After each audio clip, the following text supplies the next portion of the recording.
কারণ মমতা ব্যানার্জির আসল ভোট ব্যাংক হচ্ছে এই অনুপ্রবেশকারী আর এই রোহিঙ্গারা। আজকে বাংলার মানুষ তো নিশ্চয়ই দেখছেন, বুঝছেন 2006 সালে যে মমতা ব্যানার্জি কাগজ ছুঁড়ে মেরেছিলেন ডেপুটি স্পিকারের মুখে এই ইস্যু নিয়ে যে অনুপ্রবেশকারীরা কেন ঢুকছে, আজকে সেই মমতা ব্যানার্জি যখন বারবার আমাদের হোম মিনিস্ট্রি থেকে যখন নোটিফিকেশন দেওয়া হচ্ছে এবং প্রত্যেকটি রাজ্য ইনক্লুডিং নন বিজেপি স্টেট সেখানেও পালন করা হচ্ছে যে আজকে আইডেন্টিফাই করা হোক কারা অনুপ্রবেশকারী, কারা রোহিঙ্গা, কারা পাকিস্তান থেকে এসছে, তাদেরকে বের করা হোক। পশ্চিমবঙ্গে কোনো মুভমেন্ট নেই, মমতা ব্যানার্জির দিক থেকে কোনো স্টেটমেন্ট নেই।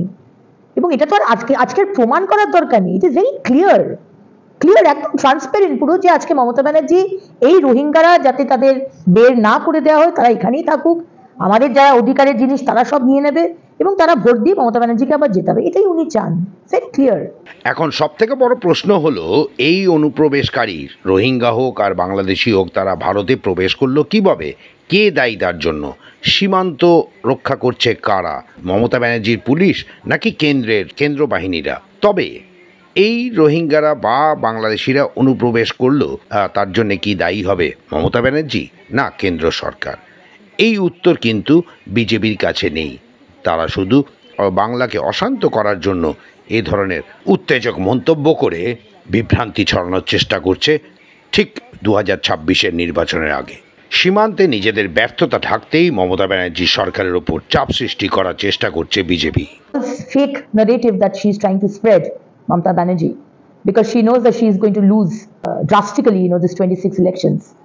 And the situation that we are in right now, she is responsible for it, because she, Mamata Banerjee, and her public representatives from the TMC has been allowing these Rohingyas and illegal infiltrators from Bangladesh to enter Bengal and get their all documentations done, say Aadhaar card, voter card, ration card, everything. And she has been using them as their vote bank. Our Muslims, our own Muslim brothers and sisters of Bengal, they are not getting anything from the government, but those Rohingyas are getting, and she is delivering that just because of vote bank. What was the need of these people to go to Delhi? But West Bengal today is just known for, migrant laborers. We don't have any industry over here, and all our, the genuine people of West Bengal, they have gone to other states for jobs as migrant laborers. So whatever is happening today, Mamata Banerjee, you are responsible. But we are very thankful to the Election Commission. The FIR which has started in Bihar, we are hearing it will be started very soon in Bengal. And we are very hopeful that we will have a fair election, free and fair election in 2026 Bengal Assembly elections. অবাস্তব দাবি করলেন